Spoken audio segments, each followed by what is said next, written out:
Jesus is the only one who can save us from our sin and the judgment we deserve. Mark chapter 1, verse 1, the beginning of the gospel of Jesus. Do you know what his name means?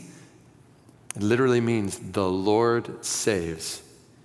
In Matthew's account of Jesus' life, God tells Joseph, you shall call his name Jesus because he will save his people from their sin.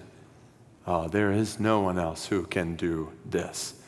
Listen really closely here, particularly if you are new to church or not yet a Christian, because this is the big picture story of the Bible.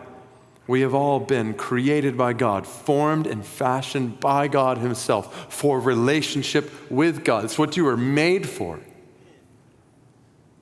But we have all sinned against God. We have all turned aside from God's ways to our own ways. Looks different in each one of our lives, but our sin has separated us from God. And if we die in the state of separation from God, then we will spend eternity separated from God in judgment that we deserve for our sin.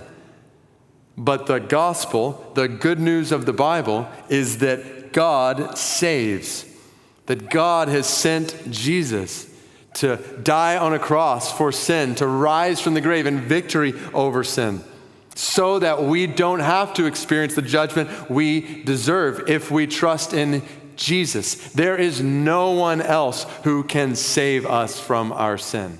Think about it. You can't save yourself from your sin.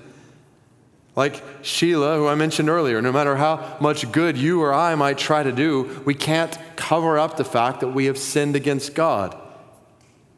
And look around you. Who in this world is going to save you from sin when everyone around you is a sinner? Jesus is the only one who can save us from our sin and the judgment we deserve.